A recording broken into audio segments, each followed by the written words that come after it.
The main topic after Chelsea's 0-0 draw at the weekend against Crystal Palace was around ball progression and how Chelsea are suffering without Levi Colwill. The stats on screen and the passing map from between the post really confirm how hard Chelsea found it to penetrate with passes between the lines and find those pocket players when they were the spare man. So in today's video, we're going to discuss why Romeo Lavia could be the key solution for Enzo Maresca and how he could tweak his tactics in order to make this work and really aid Chelsea's ball progression. Okay, so why Romeo Lavia? And we're going to speak about that now because, of course, we sort of spoke about it in the last video that Moises Caicedo can do this job. A lot of people ask about Enzo Fernandez as well, but I do think the most natural to sort of drop in onto this sort of last line, joining that defensive unit. Now, again, there is actually a centre-back behind him here. If we just get the sort of vector here to show there is sort of a player here, creating that sort of back four diamond. But if you're talking about like a Vitinha-style progressor, dropping into that back line, whether it is between centre-backs or deeper than your sort of opposing pivot player to sort of operate at staggered heights, Romeo Lavia is the guy for that. And it is his ability to, the pauser and the tempo that he has on the ball, to just stand still, essentially, and just to have that sort of awareness and ability to roll his foot, open up those passing angles and find his way through those passing gates that we talk about, because that is essentially what it is. It's about finding these pocket players. You've got Lavia in here. You've got the sort of passing gates that are trying to block the entry to those pocket players. And that's what Levi does so well, the disguise, the sort of whip, and the ability to punch that ball through the lines.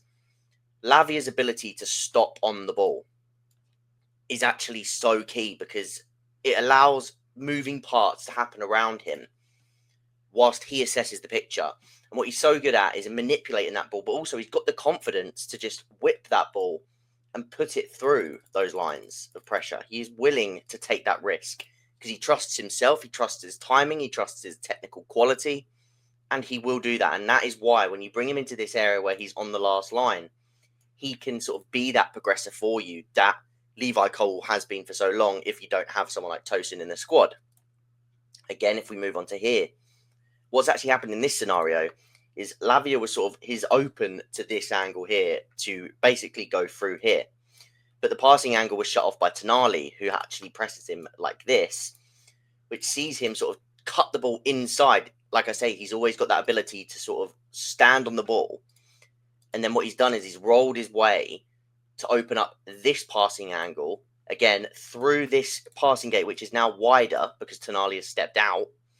And he's able to then find Cole Palmer in the pocket, which is, of course, it's huge because that's exactly what you're trying to do. You're trying to find one of these two players in the pocket. Enzo, of course, also making a little run there where, and again, the passing gate's kind of there for him to play that ball to Enzo as well. So there's different scenarios.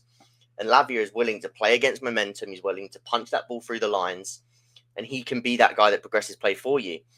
Of course, a big part of this is whether you can keep Lavia fit. Again, if we just move on to here.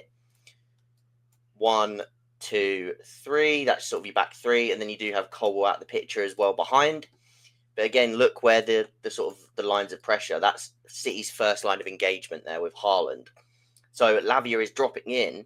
And you've then got players between the lines for Chelsea. If we put that in a different colour, you've got Enzo. Palmer's over here at this point, actually dragging. I think this was against City, so that was Palmer at right wing at the time.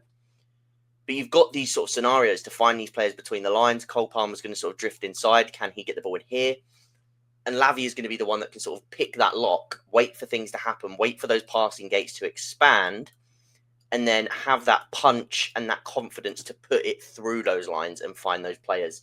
And then it's on them. He trusts those players with the technical quality. You trust Cole Palmer to then make the best decisions when that ball is through the line. So Lavia's job in this case is to be press resistant so that he can afford himself a little bit more time on the ball to wait for those sort of scenarios to open up, wait for those passing gates to expand, and then he can sort of play those balls through, and that is his job in the team.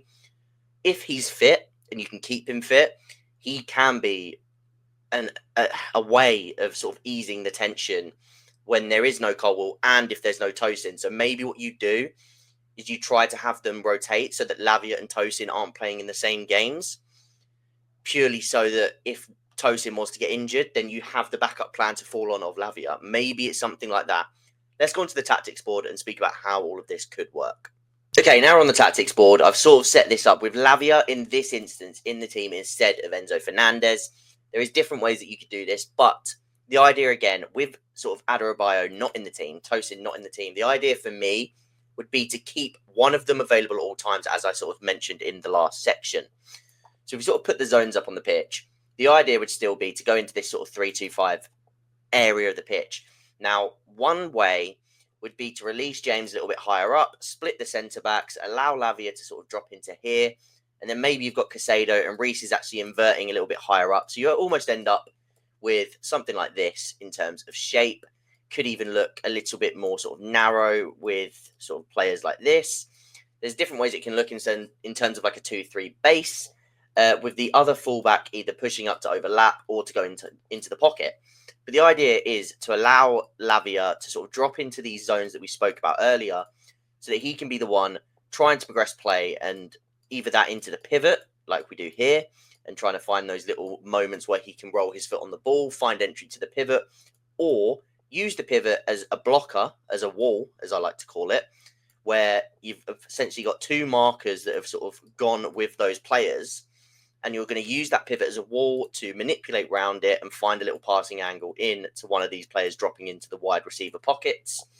And again, that's just something that Lavia is very good at, very able to access those angles via his own ball manipulation ability. And it's something that he can do really, really well from any position really on the pitch. So that is one reason why I think Lavia is perfect for that role and how it could work. He could also sort of drop into different areas. He could even drop into that left centre-back area at times if he sort of did it like this. Again, maybe not as optimal because you've still got the one sort of central centre-back and maybe it limits your options of accessing this side of the pitch as much. But then you do have Chalobah on his better foot. And Chalobah isn't a bad progressive passer. I think a lot of the issues that came from the last game were the fact that he was on the left side of the pitch and it just weren't best for his angles, whereas Lavia can sort of manipulate those angles a little bit better, even though he's right-footed as well. Chalobah, he'd be able to access those sort of angles on the right and a little bit better to progress the ball. So that is something to sort of take into account when it comes to those players.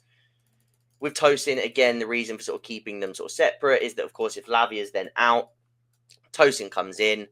Let's say it's Tosin here, Cucurella here, Chalobah here, and Caicedo James in the middle. And then it is Enzo back into the team, wherever he is here.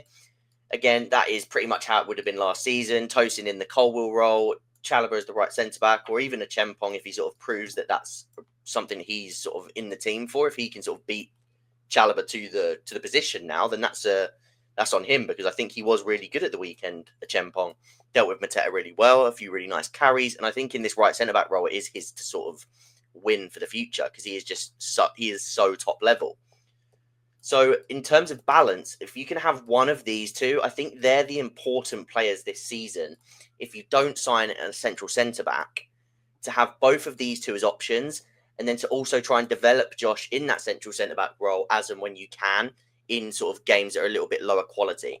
So I think these three, if you don't sign another centre-back, the idea for me would be to use Lavia in that way, maybe even use Caicedo in that way a little bit as well, and then sort of develop a Chempong throughout the season in that same sort of role and really work on his tendencies to break the lines and the confidence to do so. So that is where I'm at in terms of that and how we've sort of described it on the tactics board. I'd love to hear your thoughts on the central centre-back position, also just the progression issues in general that sort of came around in that first half, especially against Crystal Palace. What are you expecting for the West Ham game? Got a preview out tomorrow, so don't miss that. Please drop a like on this video, drop a like on tomorrow's video, leave any questions you have in the comments. I will get to them, and please do subscribe. I'll see you guys in the next one.